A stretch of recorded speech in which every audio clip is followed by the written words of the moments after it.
right, folks. Welcome back to BEG Wrestling. We are here live, folks. That's right. We are here live. It's the week 1 recap. We have a lot to talk about this week, folks. Kevin is here joining us live. Folks, you can join us live. Call in live. The link is in the description. But before we get into our regular scheduled program, Kevin, we got a little treat for everyone tonight, okay? A little 6-minute treat, a preview video for everyone that we're going to show everyone. But, Kevin, real quick, right after this video, man, tell everyone what they have to look forward to when they come back. Yeah, we're going to talk about what happened this past weekend at the Clarion Open, Ohio State, different things, different options they have with their lineup, a couple of substitutions at the All-Star Classic, and a quick rundown of some red shirts that we know for certain are, and some big moves, some big recruiting rumors and news and all sorts of good stuff. So you definitely want to stay tuned because we got it all here at BEG. It's all updated, and we're going to talk about it. It's all updated at BEGWrestling.com. And, folks, let me tell you something else. I'm pretty sure we figured out the audio. Tell me, I mean, come on. Yeah. Tell us in the comments, folks, if the audio is figured out. But, folks, we're going to be right back here. 6-minute season intro. We probably should have put this out last week, Kevin, but, you know, I got a lot going on over here. I got the baby. So, folks, we'll be right back. Here's your season intro, and we want to discuss this. So we want to discuss this as soon as we come back. Here we go. The rest season is upon us, and I have your college season preview. But first, make sure to like and subscribe to get all of the latest updates. You can see all rankings and more at BEGWrestling.com. Now let's get in it. Penn State returns as the heavy favorites as they continue their dynasty. Coming off their 11th team title under head coach Cale Sanderson and an NCAA record-setting 172.5-point total last March. BEG Wrestling has 4 Lions ranked number 1, 8 in the top 5, and all 10 wrestlers ranked in the top 10 in the country. Could this team break their own point total record this year? The Lions are led by Carter Starocci, who's aiming to make his own history in the record books, as he bumps up to 184 pounds to attempt to win his unprecedented 5th individual NCAA title. This may be his toughest title to earn, as he will likely face off against University of Northern Iowa's returning 184-pound champion and Hodge Trophy finalist, Parker Kekheisen. Parker boasted an impressive 90% bonus rate for the year last season, and bonused his way through the national tournament. Returning 157-pound champion Levi Haynes is jumping 2 weight classes and will likely face off against 2-time champion Keegan O'Toole from Missouri at 174 pounds. NCAA runner-ups Mitchell Messenbrink and Bo Bartlett return as they both seek their first individual title. Messenbrink's pace and attack rate has him sitting atop the preseason Hodge Trophy watch list. Big Greg Kirkfleet will return at heavyweight, looking for his second NCAA title with pretty much the same field of competition as last year. But there may be some young guys who could threaten the big man. What may be the most exciting for the Lions this year is actually not their starters, but their depth. We will see a new 125-pounder with Luke Lillidahl coming off his U20 gold medal this offseason. At 133 pounds, we will see Braden Davis and former All-American Aaron Nagao battling for the starting spot. Tyler Kasak is bumping up, while Alex Facundo is dropping down for the 157-pound spot. Freshman Zach Ryder would have his sights set on the podium this March if he was on any other team in the country at 174 pounds, while Josh Barr will be bulking up to the 197-pound starting spot. Lucas Cochran is a potential starter at 197 pounds this year. Lucas beat eventual All-American from Rutgers, Yaroslav Slavikuski, last year in the dual meet, proving he is ready for his time in the spotlight. And we have the Cole and Connor Mirasola twins incoming as true freshmen this year also. I foresee all of these guys getting plenty of action this year until Cale and company make a definitive decision on the lineup for the postseason. Whew, that was a lot just for one team. But to be honest, the drama and competition of who wins the starting spot in the Penn State practice room may be tougher than. Let's look at who will be chasing the Lions for second place this year. By Iowa standards, a 5th place 2024 finish in the team race was disappointing, but they have a lot to look forward to in 2025. The Hawkeyes have 8 top 10 ranked wrestlers to start the season, including some highly decorated new faces donning the black and gold. All-American transfers Ja'Cory Teamer, Kyle Parco, and Stephen Buchanan join Hawkeye stars. Drake Ayala, who is bumping up to 133 pounds, along with Michael Caliendo, Gabe Arnold, Nelson Brands, and Ben Keeter to compete for a team trophy. The Hawkeyes have their own log jam in the middleweights this year, with Patrick Kennedy seeming to be the odd man out of the lineup at 165 and 174 pounds. Depth is never a bad thing for the grueling wrestling season, so I am interested to see who wins the wrestle-offs and who the Brands brothers choose to get mat time this year. The Hawkeyes start the season as the number 2 team in the country. The wrestling world was stunned this offseason as Oklahoma State hired David Taylor as the 8th coach in school history as he takes over the reins from the legendary John Smith after 33 seasons. This shows Oklahoma State's resounding commitment and desire to reignite the wrestling program and return to greatness as the nation's most decorated collegiate wrestling program. While the Cowboys have been stagnant in recent years, Taylor's presence has already been felt as they add All-Americans Cam Amin, Dean Hamiti, Caleb Fish, and Wyatt Hendrickson to the Cowboy program from the transfer portal. BEG ranks the Cowboys as the 3rd best team in the country to start the season. Ohio State's young squad might be the most exciting team to look out for. Last year, the Buckeyes sent 7 underclassmen to the national tournament, with 3 earning All-American honors. We may see another weight class with a showdown of former champions, as returning 141-pound champion Jesse Mendez is ranked number 1 to start the season, right ahead of returning 2023 141-pound champion Andrew Alvarez from Northern Colorado. These two could meet at CKLV tournament early in the season as a preview of the finals in March. Heavyweight Nick Feldman will also be looking to make a run at the top of the podium this year. Finally, the return of 2020 true freshman national champion A.J. Ferrari is another notable storyline to watch out for this year. He has found a home in California and will be looking to repeat his freshman year's success with the Roadrunners of Cal State Bakersfield at 197 pounds. If he can stay out of trouble, he will likely be a title contender come March. That's it for your season preview. Who are your way too early preseason championship predictions? Here are ours. At 125 pounds, Luke Lillidahl from Penn State. At 133 pounds, Ryan Crookham from Lehigh. At 141 pounds, Jesse Mendez from Ohio State. At 149 pounds, Caleb Henson from Virginia Tech. At 157 pounds, Meyer Shapiro from Cornell. At 165 pounds, Mitchell Messenbrink from Penn State. At 174 pounds, Keegan O'Toole from Missouri. At 184 pounds, Carter Starachi from Penn State. At 197 pounds, Stephen Buchanan from Iowa. At 285 pounds, Greg Kirkfleet from Penn State. And finally, the team race, Penn State by a country mile. Thanks for watching. Make sure to like and subscribe. You can see all rankings and more at begwrestling.com. All right, folks. Yes, that's right. How about that? How about that for a Very little nice. Halloween treat? Kevin, you like that? Liking it. Yeah, man, that was good, dude. I like Folks, that. Good let me tell job. you something. That came from one of our BEG contributors, okay? In fact, and you could be a contributor yourself. In fact, the BEG stands for Beaver Enterprise Group, emphasis on group. Kevin, you're part of the group.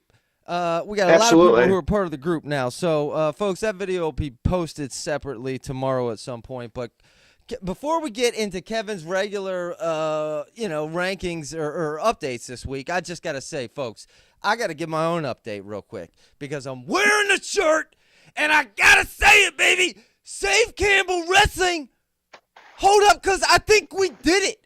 And real quick, Kevin, I know he stepped down. I don't know where I see his Wheaties box in the I'm right background, here. but listen, I previously criticized Miss Bazemore heavily, very heavily. And I felt like at that moment, rightfully so. However, things have happened since then. And so now Heck yeah. I have to give Miss Bazemore. And so actually, let me put it up here on the screen, folks, because before I throw it to Kevin, we have never stopped. This is a quote from Miss Bazemore, Hannah Bazemore. We have never stopped working for our student athletes and all 21 of our sports. The historic, the historic gift to our wrestling program shows our efforts are igniting our Campbell family to fight as one. We are hopeful that the prosperity of this gift will inspire others to step up with financial support. So this, in fact, Kevin, is the result of a $100,000 donation. So Dude, I can't believe that. I can't believe it. I can't believe that you donate. I can't believe you donated that. Okay, well, I did not donate that. But oh, all right. Do we have a name? If it was anonymous, then I guess we could never technically officially verify or not verify that. But anyway, folks, someone did. And thank you so much to whoever that. I don't know if this is going to save the program, but I know it's going to help. And we're going to put a link. I got to add a link. But, folks, that's an update that I had to give. And I don't know if I owe Miss Bazemore my apologies, but I owe her my respect is what I really owe her, because apparently she's out here doing her job, Kevin. And you know what, dude? We're the fair. My job is to be fair. Our job is to be fair. That's our goal on BEG Wrestling. Yeah, and I feel absolutely. like we really are. You know what? We're fans of certain teams, you know, and we admit that. But however, we still try to, in our utmost degree, maintain fairness. And you know what? To Miss Bazemore's due respect, she has been out here and done work, and she's gotten results. And so, touche, not touche, right, Kevin? Kudos to Miss Bazemore. Unbelievable. And folks, week 1 updates. Along with that, before I throw it to Kevin, folks, I don't know if you heard Marcus Blaze is going to Penn State. That's a huge, and now I don't know if it's officially, unofficially, the second breaking story from BEG Wrestling. Kevin dropped that yesterday. Folks, along with that, on Sunday, we're going to be going live again on Sunday at 6:30. And this is something you've never seen before. It's with Wayne. I think it might be with Jamie. It might be with my brother. We might have special guests on, folks, but it's live Sunday. But we got a lot to talk about, so much to talk about. Wayne hasn't been on 2 weeks. We had scheduling stipulations, but I'll say this. He's coming back, and he is so fired up and ready. And we're going live Sunday. You can call in and join on Sunday as well. But we're doing that because Penn State Media Day is Monday, Kevin. And, you know, BEG Wrestling is a Penn State approved media member. I don't know if you folks know that now for 2 years running. Kind of a big deal. We're sending some conglomerates to Penn State. We got conglomerates doing other interviews I can't say or speak about. But, you know, we're working hard, so we can't do the edited show with Wayne for Tuesday. So we're going to supplement that by going live on Sunday. So along with that, folks, we just got news that I'm sure you've seen previews of the Chance Marceller film coming out on Flow. Well, I got news for you. You're going to be able to get the preview of it on BEG Wrestling early. They're sending it to us early. So, I mean, shout out to kudos to Flow out there. You know, we haven't always, seen eye to eye, or some may say, but folks, and finally, all I got to say, like and subscribe. And along with that, folks, this is legit. We have memberships that are coming here within a week or two that are going to be added value to you as a wrestling fan. And they're going to be added things to this entire channel. So, Kevin, I'm sorry, man, dude. I went way long. No, man. It's all good stuff, bro. It's all good stuff. Speaking of good stuff, what a wild season we've already got already. I don't recall there ever being a season where being a ranker, being a media guy is tough, man, because you don't know. It's just top secret, which cracks me up because, like guys like Dresser, man, they say what's going on. They're like, this guy's injured. He's going this way. Other guys, it's almost as if they think that like you're trying to get their playbook in football or something, what difference does it make? Just tell us. But it has been rough. I know it's been rough on you because I'm pumping out the rankings, and then you're putting them in, and it's just like, how many times have we had to do it? But I think we got a good grip on things now, but there's still so many storylines that aren't figured out. A big one, Ohio State at the Clarion Open. I mean, what a I don't know if to call it a mess or just call it like incredible for them with the amount of depth they have. But for the Clarion Open, they had both finalists at 125 and 133. We had McCrone in there, and I remember we got kind of not a nasty email, but an email telling us how little we knew because Kilcurie was going to be the guy. But it was a very respectful email telling us we were wrong. It was it? Okay. Oh, okay. By the way, Bradley and we Gibson, shouldn't have updated. $5, man. Shout out, dude. He said we do a fantastic Nice. job. I think Thank that you. might be the first ever, folks. So I had to announce Yeah, that it. is the first ever. Yeah, but that's why we need to start sticking to our guns, though. We get an email, we change something, then we had it right all along. So the situation with Kilcury and McCrone is they both have their red shirts used already. Okay, so in a situation like this, it's kind of different because you don't need to worry about one of them wrestling 5 matches, or redshirting all the year. These guys are both burning a year of eligibility this year, no matter what. So you can take as long as you want figuring out who's going to win this spot. Maybe you can enter them both in Vegas if you want, CKLV. That's a good deterrent right there on where they're going to be going. And also, the only thing you want to avoid is if you feel that one is definitely going to be your guy, you want to make sure you get as much seeding points as possible for him. So you don't want to split it down the middle. Then each of them only have, half the amount of seeding points they would have. But that's the least of it. But I don't know, man. When I was watching them, I felt McCrone was better every single match. I mean, Kilcury was just squeaking by a point in the quarters, the semis. McCrone looked dominant. I honestly thought the score would be even more wide than it was. I mean, 5-3 isn't that bad. McCrone was in the tournament last year, right? So, I mean. Yeah, he and Davino. Yeah, and I definitely think he's the guy. Everyone thought Kilcury was the guy. Maybe because he's got a cool name, I don't know. But McCrone is the dude, I think. And 133 is a different situation. We got Bouzakis, veteran, who has used his red shirt for Ohio State. And then we got true freshman Davino. Now, Davino impressed me right off the bat at the wrestle-off when he wrestled Gonzalez. Gonzalez is a seasoned vet, hasn't cracked the lineup, but he's tough, man. When he goes to these tournaments early year for Ohio State, he does really well against guys. And I'm like, should be a good match. And a lot of people in the Ohio State message boards, too, are saying the same thing. And Davino just crushed him. It was like 11-1. So I knew he was going to be a problem when he came into this tournament. And he did end up beating Bouzakis 5-3. With that being said, Bouzakis just came back from U23s in Albania. He literally just got back. Not making excuses for him, but I don't think it was enough for Tom Ryan to say, you know what, we're going to start Davino this year. Bouzakis is burning a year of eligibility when you have Davino having the red shirt option. Now, the nice thing about this is he can throw them both in CKLV like I was talking about before. And if, say, Davino wins it and Bouzakis gets like 6th or something, then all of a sudden you're like, whoa, because guys wrestling each other in the room when they're used to wrestling each other is one thing, but guys versus the field is a whole nother situation, I think. Yeah. So yeah, I'm curious to see how that works. I think that Bouzakis is his, Davino a red shirt. And then we got no Patty Gallagher at 157, which I thought was interesting. Maybe he's still hurt.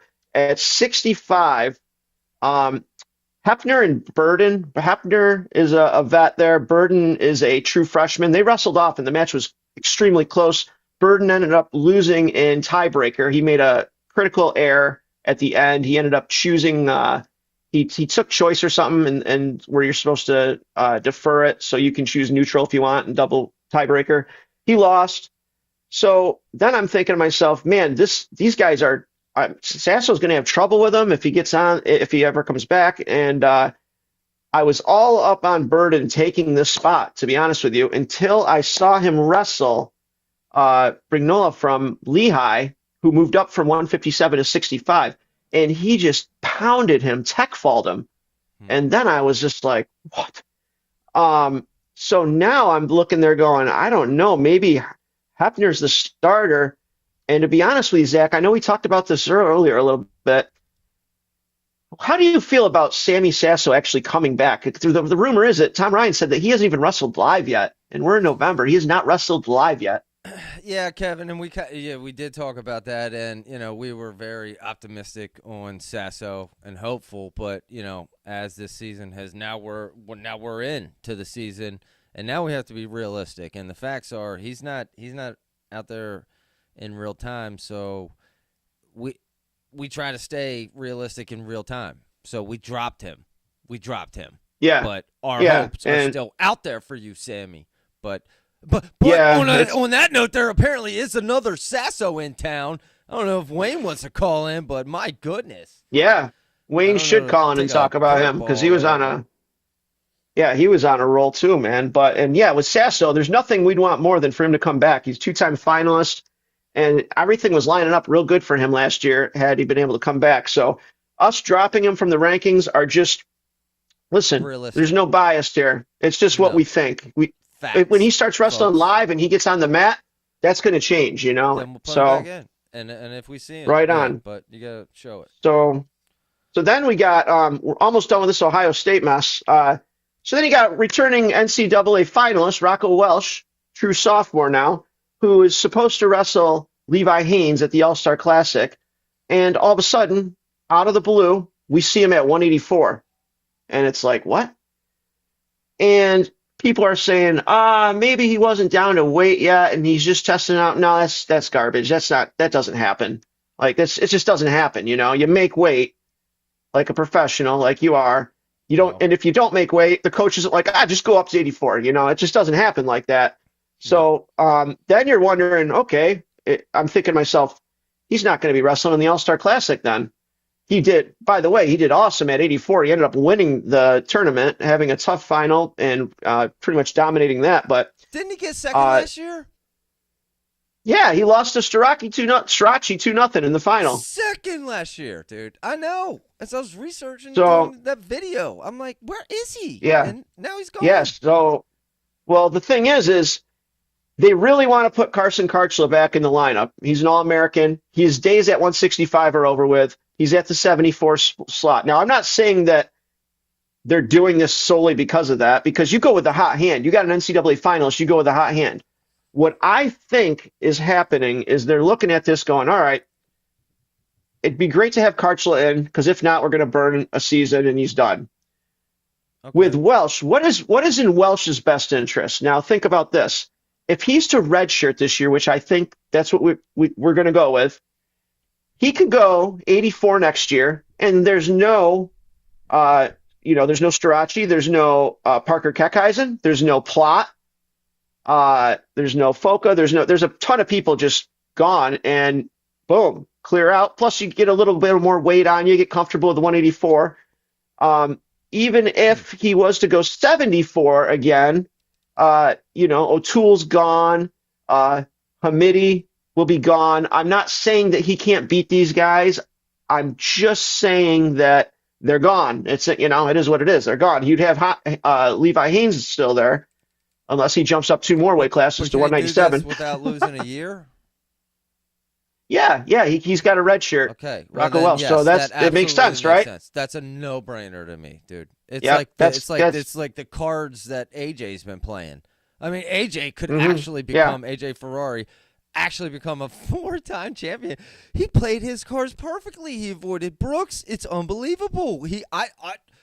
Kevin, we had a brief conversation about maybe putting him at number 1 ranked. And I think based on some things, if they happen in the near future, we might be the first to put him at number 1 at 197. Listen, he's a national champion. He's done it before. I know it was 3 years ago, right? But he's entered that tournament and he won it, okay, as a true freshman. Now, I don't have the utmost confidence. Now, don't get me wrong.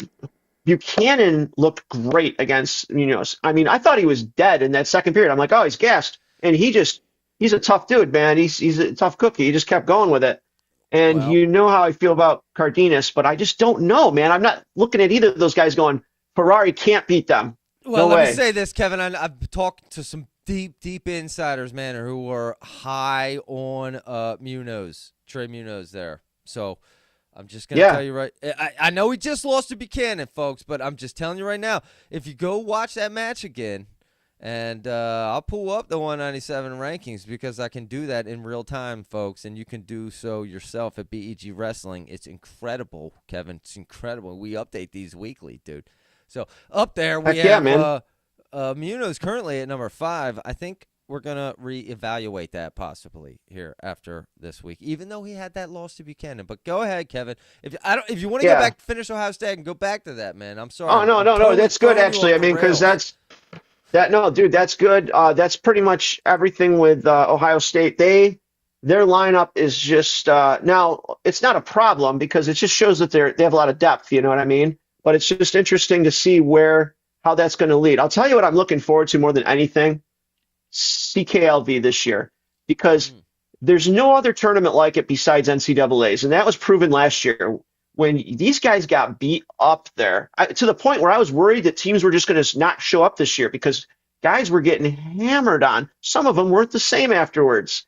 You're entering a bracket, with 32 guys, and they are just dogs, and it's brutal. And we're going to see, for instance, of course, my bias pick, you're going to see Teamer and Shapiro will probably be wrestling each other at 157 at CKLV.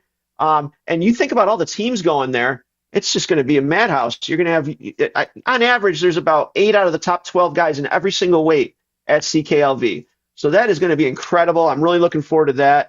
Well, and I'm sorry, I apologize, folks. We don't have a graphic for it. We'll get that added to the website. But, Kevin, as you did mention, I mean, it was mentioned in the video. It's possibly Alirez and Mendez going off along with so many other big matchups there. So CKLV will be added to the website, folks, begwrestling.com, where our first and foremost goal is, as you see here, basically just to provide you what is to watch, where to watch wrestling, what am I saying, dude? What to watch and where and when? Sorry. Go ahead, Kevin.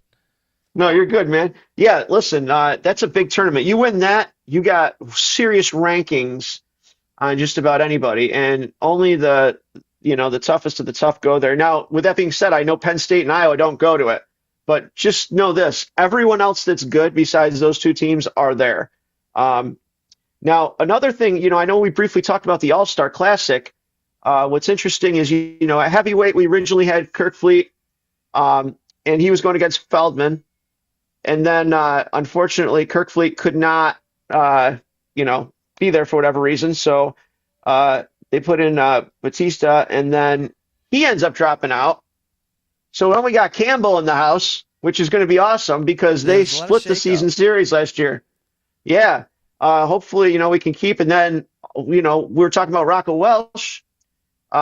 He's done with 74. So he's either going to go 184 this year, and they're going to put Rogotsky up at 97, and Giage is out of luck, or he's going to redshirt, which we think. And DeVos from Dakota there is going to be wrestling Haynes, which is an interesting matchup. It should be interesting. It'll be a good matchup for Haynes for sure. Yeah, I like that. Honestly, I'm more excited about that than I was Welsh and Haynes, because I knew that match was going to be. Yeah, it's going to be a 4-1 sudden victory match. Took some vacation time for that, so I don't know. He might try to make his way up there live. I might try to make my way up there live. We might try to go live. I don't know. Very cool. Yeah, very cool, but, dude. There's some great matchups there. Shout out. Yeah. I like it. It seems like all the ones that are substituting, I absolutely love. One thing I did want to mention real quick before we move on from the Clarion Open was shout out to Mario Hutcherson, man. A freshman in high school placing 4th. Not a lot of attention drawn his way, but I mean, at a weight class too, 174. I mean, that's incredible. This guy, a freshman in high school, wrestling men at 174 pounds, and he gets it to the semifinals, loses to the champion, ends up getting 4th place. So I briefly talked to his dad on Messenger. Real awesome guy. They're like real positive and coming up. And do you know where he's going? Does he have a school list started, Kevin? Freshman in high school, man. I gotta say, let me say before we move on, I talked to young Joe Wayne, and he said, told me he just turned 3 weeks old. He told me we got to add Campbell to the list, so we're adding a revised list. He wants to be a Camel. Yep, he had a lot of time to think about it, and he said, we got to add Campbell. So we're adding Campbell to the list. I don't know how I missed that, but anyway, sorry, Kevin. No, that's good. A couple other things mentioned. We had the Oregon State and Iowa duel, and shout out to Oregon State for the duel that they put on there. A couple shout outs actually. Oh, that was I didn't incredible. realize, how do I say this? I didn't realize how young Oregon State's lineup is. What I mean by that is they had Renteria at 125, and then they had Munoz. And besides that, man, I'm looking at these guys. I'm like, man, I remember I sent you a list. I think 7 of the 10 guys had sub 500 career records in the NCAA so far. 7 out of 10 of their starters sub 500. And I gotta say, no, that's what I'm saying. Is Pendleton has those guys wrestling hard, man. Dude, he is maximizing their talent. Yeah, I knew you'd like that. Let's go, Beavers. I know, man. I Gotta have watched it, some dude. I was pumped. Beaver They had pride. some matches that didn't even go their way, and I thought, but dude, they fought, man. They looked good, and that atmosphere was incredible in Oregon State. Oh, you know, I know. know. Renteria was feeling it. I think he thought he just won NCAAs after he won that match. You know, he was doing, you know, the Conor McGregor swag walk and all sorts of stuff, Oh, yeah. shooting things out of the sky. I loved it, dude. We need more of that, folks. And it's political tough. season. He's I know tough, man. someone was just elected. I have to say, I don't know. I'm pretty sure if you would ask anyone, the general census is that the person elected is probably good for wrestling, right? So let's go. Let's go, Kevin. And I'm not even political. I'm just talking about wrestling. Go ahead. No, of course not. Teamer didn't make the trip, and I kind of called that one because I said that he's overweight. When in that interview, he looked like he was about $170, $175. He is supposedly going to be wrestling this next coming weekend, though. We'll see. Everybody was all up in arms about Nelson Brands. Nelson Brands and Arnold switched weights, and Nelson Brands won by 1 riding time second.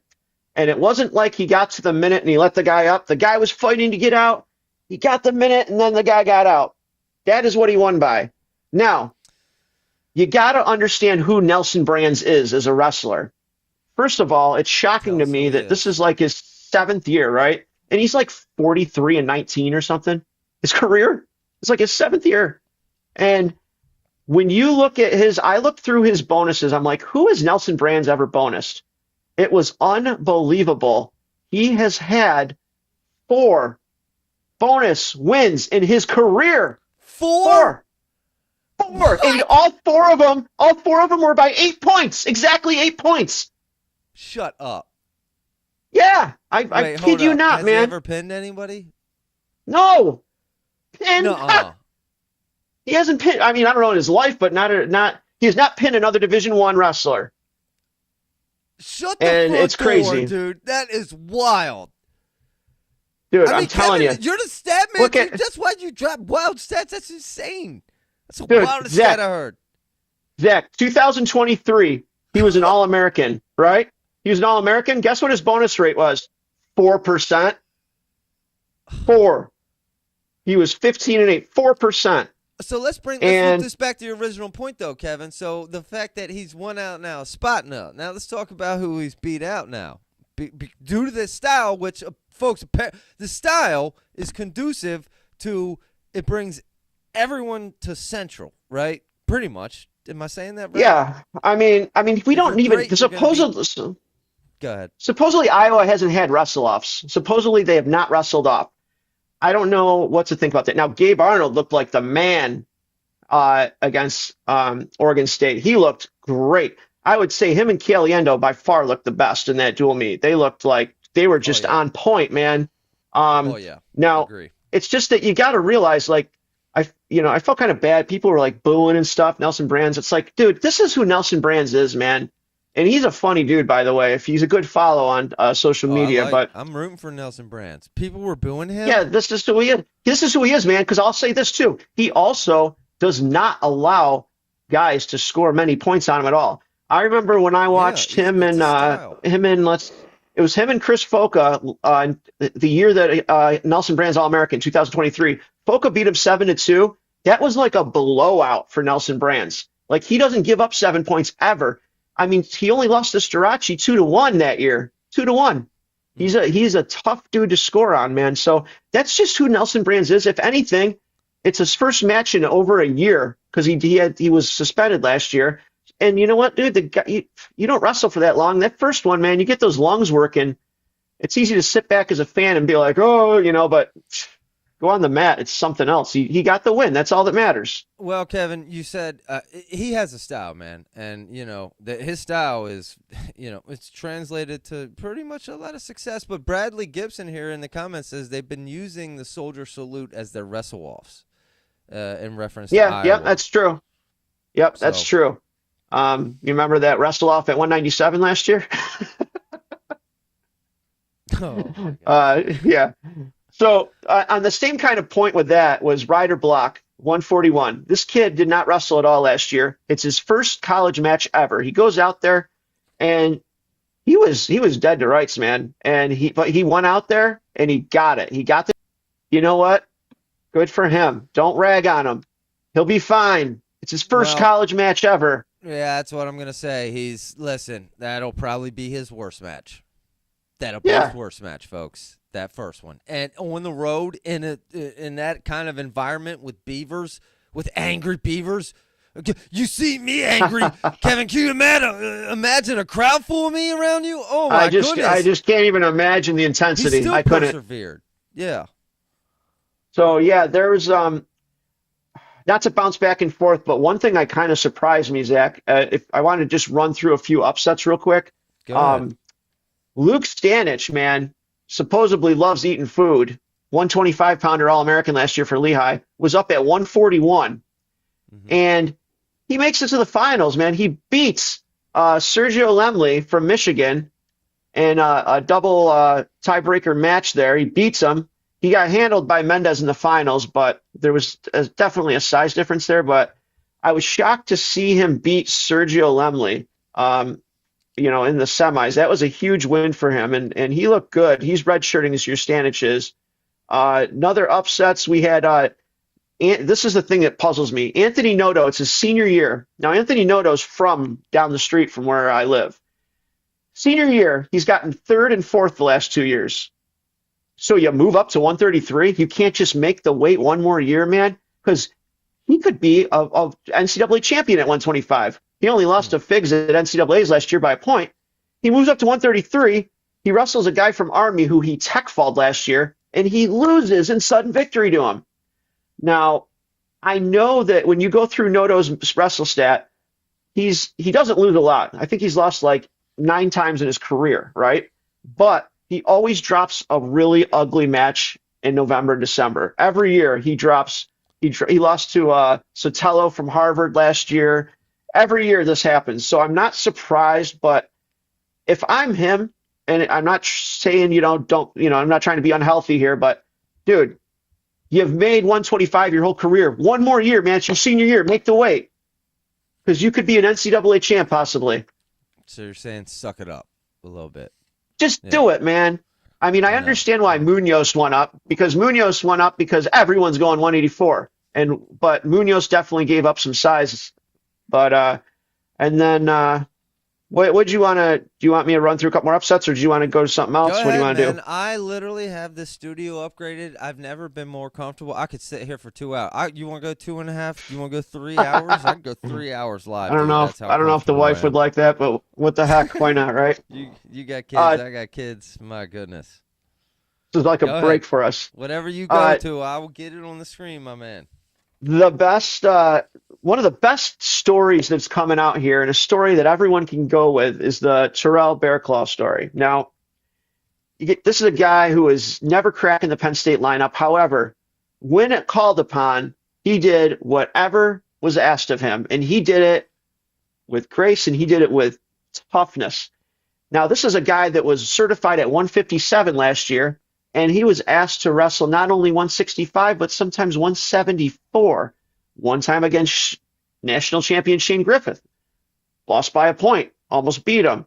He wrestled Messenbrink early in the year. Lost 8-5 to him. One of Messenbrink's closest. Actually, it was Messenbrink's closest match that he didn't lose, outside of the car, was Bearclaw.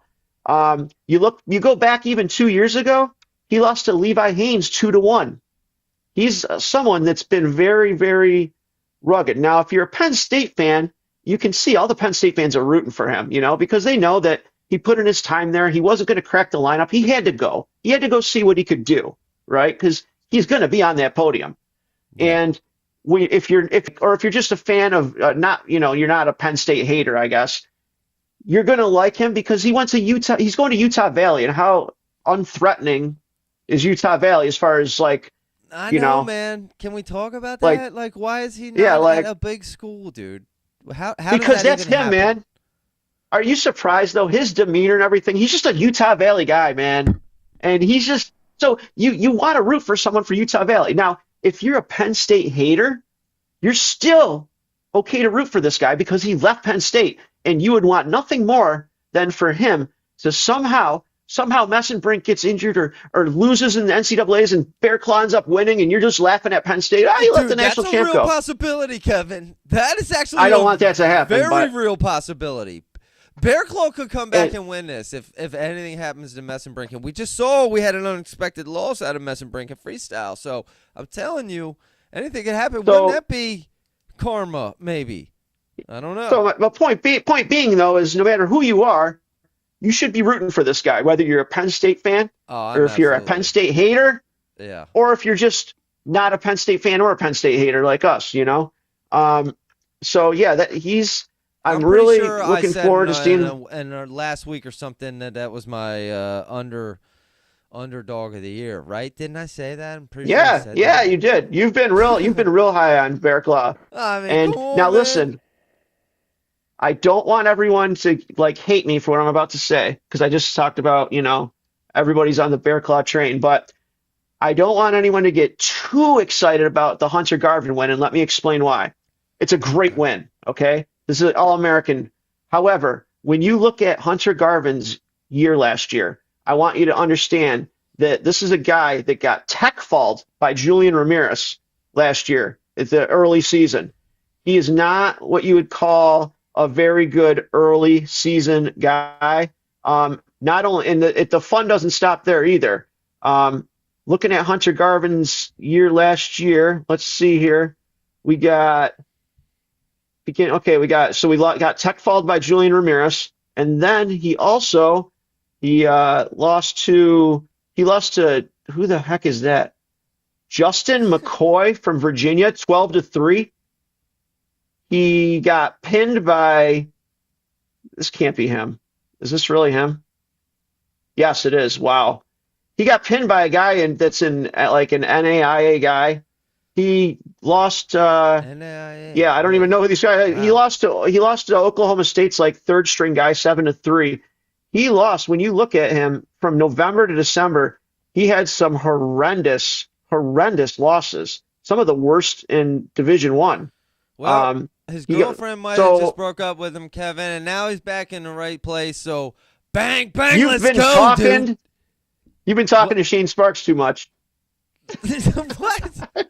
He always says it, man. We don't know how he is with his girlfriend. There's all these side things that can happen. I think Dad said that first, 3 years ago when we started this podcast and no one watched it.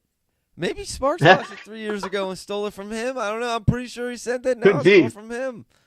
But anyway, yeah. I mean, hey. But listen, it's a great win for him. I'm not trying to poo-poo on his parade. I'm just saying Hunter Garvin is a stud, but he wrestled out of his mind at NCAAs last year. So looks like Wayne's. It's like an early season win in the NFL, man. Calm down. Different season in the playoffs. Yeah, I don't really get too hyped up or too down on any November matches, to be honest with you. No, it's just not. People are not in the flow of things at that point. It's not when it matters. Doesn't really matter yet, dude. Yeah. So, there's some other upsets, but those are the big ones as far as I'm concerned. I was surprised to see unranked Ethan Barr from Kent State pin Noah Mulvaney from Bucknell. That was a shocker, and also Bryce Lowry beating Legend Lamar. So yeah, there was a lot of upsets. I will say one of the really good matches beat a wrestler. D2 wrestler beat a ranked wrestler? I cannot remember, man. I gotta take better notes. Sorry. Go ahead, Kevin. If Swayze's watching, he'll be able to chime in on that, I'm sure. Hey yo, if Swayze's watching, shout out Swayze. Go ahead. So another a good match I thought was what's his name? Ty Whiters from West Virginia wrestled Lachlan McNeil, and he beat him 4-1.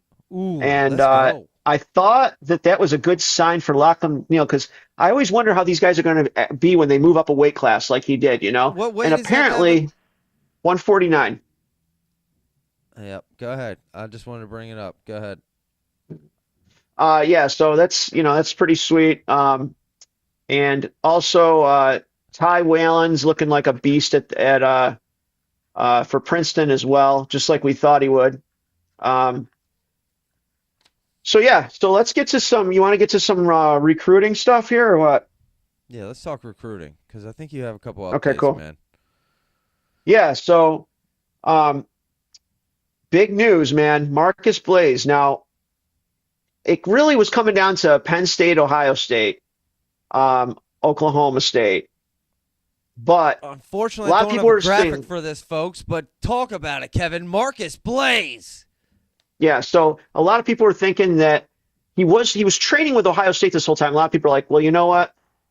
He can't say he's going to Penn State yet because he's training for U20s, and then after U20s, he'll announce it. But we're waiting, and he didn't announce it. Now, he's a real private guy. He's not like, Bo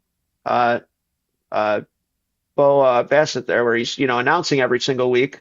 But I got from a very good source of mine who's always been spot on, says Folks, that Penn State is You're not going to beat our sources, and you will not. Penn State is where he's going. Yeah, I got. Please don't ask me who they are. I get people that message that, and it's just like, come on, man. Like, if I'm able to say it, then I'll say someone's, blah blah blah posted. Oh, they were asking me where I got the Sergio Vega. I saw that. It I saw that message. It was just a blatantly like, where did you hear this?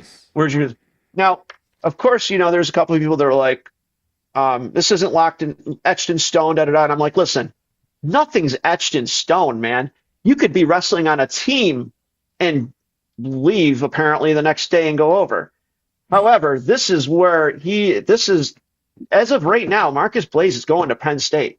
He's going to be going to Penn State. Unless someone goes up and Sergio Vega's him, he's going to Penn State. And man, does he ever fit in good there? No disrespect to Mike Gray, but have you ever seen Kale get Sergio Vega? No. No, why? Dude, well, listen, we're talking about Cornell and Penn State here. Those are a little bit different programs. One school is 100 points better than the other last year, all right? I'm saying it's a lot. Marcus Blaze going to Penn State, folks. You heard it here first from Kevin and our insiders here on BEG Wrestling. How good will he fit in at 141 right after Bartlett graduates? Now, here's some other things I'm hearing. Now, this one I'm not as confident on, but this is still being talked about. Okay. You know that Bassett, Drayshawn Ross, and Jax went on the trip together to Iowa. Apparently, well, not even apparently, you could tell that they had a really good time there at Iowa. And the three of them got along great, to the point where they're saying, we should all go together, man. We should go together in the same place. Yada, yada, yada. Shut up. Say it again, Kevin. Who is probably going to Iowa? Not one, not two, but three dogs, folks. Bang, could be, man. It could be, man. I would say that they were more stoked about those visits than anyone else. Now, listen, Drayshawn Ross, I thought forever that Iowa was the only choice for him. I thought Iowa is because this is a guy that could be in the NFL, man. He is an animal. This kid is just a beast, man. I mean, listen, for you, let's see, U17s, he was injured, so he couldn't go to Worlds, right? So Yanni's little brother, Eli, who's not so little, he got the spot because he was second place. Eli lost to Petrofila's younger brother by a point in the last second, and then he won gold, and Eli came back and got bronze. Drayshawn Ross just destroys Eli every time. I mean, just text him. dogs him, dude. Yeah, so this kid is on and you Eli know Jax, and you know Bo Bassett. Come on, please. I'll put Bo Bassett's school list up on the screen as we're talking about throw that it, up there. I think that got narrowed down. And shocker, look who's still on the list at the very top left. It's Iowa. Wow. Things are developing here, Kevin. Let's go. Everybody heard Joe Wayne might be his leader in the clubhouse is Iowa, and I might Campbell. And now tides are turning. Kale, turn up, you never Kale. know. I'll see you at media day, Kale. Or maybe Kevin. Now, this kind of surprised me when I was watching the Flow film about the recruiting with Bassett and Jax. Bassett was visually, like, depressed when David Taylor didn't call him right away. And I was thinking to myself, man, that call was so important to him. And it wasn't just so he could check something off his list. He obviously has a great relationship with him. And everyone kind of thought Penn State was a shoo-in. I think that's one of the worst places Bassett could go, to be honest with you, is Penn State. Penn State? Hear me out. Before Penn State fans start throwing stuff at their TV or throw their phone and, block me on Facebook, where is he going to fit into a Penn State lineup? Where is he going to fit in when there's a PJ Duke there, a Joe Seeley, a Kazak, all these young dogs there? Where is he going to fit in? I don't know. Kevin, and then you got Blaze bench. Going there. As I was making that video that we showed to start the episode tonight, their bench is unbelievable. Their bench, I think, might be the number 2 team in the nation. I'm not joking. It's going to be like we did that video in the past. We'll put a link down or something for it where I went into 3 years of Penn State, what they got, and even with the Olympic red shirts, everything, you can't get all these guys in. It's impossible. There's going to be guys burning years of eligibility. And I just think that, listen, Bo Bassett's a hell of a competitor, but deep down inside, he knows he's not beating PJ Duke. Whoa! He's not. You serious? He's not. There's no way, man. PJ Duke. Dude, Kevin, you've been wrong before. You've been wrong. Listen. PJ Duke. I've been wrong many times. PJ Duke is he's PJ Duke over Bassett all day long. Not even close. Duke I'm telling you. Scary, PJ Duke is scary. He's a stud, man. Man. Austin says PSU I would like to see Bassett. Exactly, Kevin. People love you, Kevin. Exactly. That's what I'm saying. I don't know what crowd loves what more. People in our audience loving you more than me, or people in Iowa just loving BEG in general? Because every single time I go out in Iowa, dude, it's insane. Every time I just go to Rudders, and I hear people talking about how much they love BEG. It's insane, crazy, dude. But hey, Iowa, you're at the top of the list for Joseph Wayne. But go ahead, sorry, Kevin. No, that's okay. What I was going to say though about Drayshawn Loss is this dude wants to play football. Honestly, I'm surprised that he's talking more about wrestling and football, but Iowa has proven that they can work with the football and wrestling, go no farther than Ben Keeter. Something that no other programs are. Yeah, with Keeter and that is very unusual for them to say, yeah, you know what, take a year of football off. That's very strange, and so, and he's an Iowa kid. I just never imagined if he went somewhere besides Iowa, my mind would be blown. I've thought that the whole time. Now, I'm not saying that these kids are like, we really like Ross, so we're going to go where he goes, when you're Jackson, Bassett. I'm just saying the three had a lot of camaraderie, obviously. And let me say this, they had a good time in Iowa anyway. Sorry. And no, sorry. Are you finished your point? Because I always get comments. Yeah. Me for not letting you finish your point. Let me say this. No, it's good, man. Dude.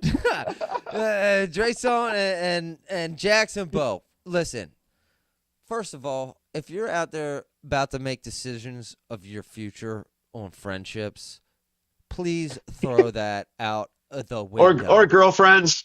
Or girlfriends. Friendships or girlfriend. I'm sorry. Please throw that out the window because, dude, in a month, that could be non-existent. Let me tell you, I'm like 37 years old, I think. My birthday was like last week. I don't even know. But Oh, happy you know birthday, how many man. friendships I've been through, dude? You know how many times? And, my dad told me not to make decisions just not on No, it's friendships, just on decisions and It's smart. facts and be factual. And I'm telling you, Jax, I'm telling you, Bo, and I'm telling you, Ross, do not make a decision off of friendship, dude, because that is so irrelevant. All right, I'm done. Yeah, and no, it's it's a good point. I don't think they're going to be doing that, but I out of those guys, Ross is just going to be an animal, and Jax, we all know what he can do, and Bissett will continue to get better and better. But Oh, it's going to yeah, be that's so that's intriguing. what's up with recruiting. That's what's up with recruiting, and the 2025 is getting down there. There's not many guys left on the board there. 2026 starting to get people are picking guys on Yeah, there. we're winding down, baby. We're winding down in recruiting. We're winding up on the season. And, dude, Oh, you know what I saw? Did you see that David Taylor interview today? no. Tell me about it. Yeah, he had an interview today, and there's a couple interesting takes I had about it. One is I don't know if he's just been around Kale so much that he's just rubbing off on him, or if he wants to be Kale or what. But man, he had this like back and forth with this reporter, and it was just like Kale. Like the guy goes, that was a kind of ignorant question. The guy was like, "How's Carter's knee?" And David Taylor's like, "Well, what do you mean? I hope so. Good. I hope. What? You know something I don't know?" It kind of reminded me of the whole like, "What? You got a plan?" Really? And the guy's like, "Well, listen to this." The reporter's like, "Well, he hurt his knee like 3 years ago." Really? And 3 years ago, the guy's Well, asking let me about tell his you knee. why I find that interesting, Kevin. Yeah. Because, we're unofficially, you're going to be going to Penn State Media Day as a BEG representative this coming Monday. Heck yeah. A little Heck yeah. preoccupied, folks. But I was there last season, if you don't recall. Maybe Yep. I should post that interview. And let me tell you something. Kale didn't give me no condescending response to my question last season. If you remember, what was it? It was about the media. I asked Kale, Yeah. do you He feel went any on and type on. Then of he responsibility to the media? And I got a very long and what I felt was like respectful answer. Dude, I was very he was totally appreciative. respectful to you. He was really respectful to you, and it was really not. And he actually was talking so much at the end. He goes, "I don't even remember what you asked, but yeah, but I thought that was awesome. That was a good. You did Yeah. really good job there So, with him. folks, we're gonna be gearing you up with a camera, Kevin, Monday because I'm on private Yep. mission, folks. I'm on a private BEG mission. Private Now, Eye, Zach Beaver. Not to save Campbell, but I will say this: I'm also still working this mission also. So Yeah, even and especially given the recent developments, I would hope or wish that Hannah Bazemore, let me put up on the screens, because again, kudos to her for what she has done, and I think now more than ever would be a great time to have her on for an interview. But Kevin, I don't know, man. Yeah. Go ahead. Yeah, that's close this out so. with your thoughts. David Taylor. He talked about. He went over his lineup, right? And because they were just drilling him about the lineup, and he looked hesitant, but he went through, and it was all the usual suspects. It was Spratley, Whitcraft. We had Wyatt, Server, Plott, Hamidi, Amin, Teague, Young. But what I thought was interesting is 141. He didn't bring 141 up. So turns out 141, should be, Tegan Jameson. Right. And what he said, his words were, he's going to go to the Michigan State Open. We'll see how his weight is, and we'll see if this will be a good fit for him. Now, what that tells me is he's having some issues getting down to 141, which could be a big deal. What it tells me is, first, they want to see if he can make the weight so they can rely on him. Secondly, they want to see if he makes the weight, if he can perform at the weight. That is what I got out of it. I thought it was more on those lines than it would be like a disciplinary thing. I thought that's what it sounded like to me. So that's a big deal, because when you're looking at their team, if it's not him, man, I don't know who exactly they're going to slide in there. Yeah, I got don't him know at who number they're going to 6 slide in. ranked, so if he's not there, yeah, that's a huge loss and detrimental to the Yeah. team. Even though year one here for David Taylor, I mean, Yeah, I don't know who they would end up having Mitchell Borinak, a redshirt freshman, or or Coulter Burton. I don't know, but that's a big deal. So I thought that was kind of interesting. Developing story, folks. Developing as we speak. We'll talk about so it. keep an eye on him. Keep an eye on him at the Michigan State Open because keeping an eye. Our insiders are keeping an eye. Yeah, absolutely. It should be interesting. And then let's see anything else on the David Taylor. Let's see here. One last thing about him. Someone asked him about red shirts. They're like, oh, and by the way, he squashed the whole possibility of Caleb Fish going 157. That's not going to happen. But he said specifically that he felt that red shirts should be used early on. I thought it was interesting because kind of keep that in the back of your head. It seems like his philosophy is you get to college, you redshirt, or maybe you do a year like Zane Rutherford and then you redshirt. But that seems to be what he believes in. So, because some people are like, well, Hamidi could redshirt this year, which I didn't think he would, but it seems to me that David Taylor thinks that's kind of a waste to redshirt later on in your career, and you should do something earlier. That's what I got from it anyway. Okay, Not so trying that's to speak an for indicator him, to what the Oklahoma State style is going to be kind of moving forward, right? Is that mirror Caleb's that's what at Penn State? That's yeah. Rutherford did 1 year and then he went redshirt. Yeah, everybody did. Cal really works it with a team though. Like Pretty that 1 much. year he had to redshirt everyone. He kind of like it was like a mulligan year for them. But I also wanted to point out that just so everybody knows, Chris Foca and Julian Ramirez cannot wrestle until December 22nd for Cornell. They will not be at CKLV. They will not be at any of the duels. The reason being is because Ivy League sucks. They're in the same. They came in just like Jacob Cardenas and Luis Fernandez did the same year. All of them were Jersey guys. They all came in. And the thing is Foca and Ramirez kind of planned ahead, right? Because if you graduate, you're done with Cornell. Your athletic career is done. So because of that COVID year and everything getting screwed up, they had to really be careful not to graduate on time. Cardenas, unfortunately, graduated. We only got 3 seasons out of him. He's at Michigan. Luis Fernandez, same thing. He graduated. He went back home to work on the farm. Foca and Ramirez had to take a gap semester right now. So the new semester makes them eligible to wrestle December 22nd, which I believe they have a pretty big duel on that day. I can't recall which, but so you're not going to see them at CKLV. That just so you know, when you don't see them, that's why. They're still wrestling this year. This is their senior year. So yeah, that's what's up with that. And what else? Anything else? Listen, we're as far as the website's concerned, Kevin, we just started. So it's only gonna be getting much better and much improved and much more detail oriented. Absolutely. So folks, what we have now is the bare minimum you should consider. Yeah. So go to BG Wrestling now. It's pretty cool right now. But it's going to get a lot cooler as we continue. Absolutely. We're working really hard. It's just that I mean, Zach, not to speak for you, but I'm sure you kind of think along these lines. We just like to make sure that we got stuff down pat. We don't like just throwing garbage out there. We don't like throwing darts at the wall. We don't like giving bad information because really your reputation is everything in media. If people think that you're just throwing darts out there, then you're not going to be taken seriously. So. Kevin, and we have taken it very seriously, and we've proven to be very accurate, and you've proven to be very accurate. We now have 2 breaking stories officially. We'll be wrong sometimes.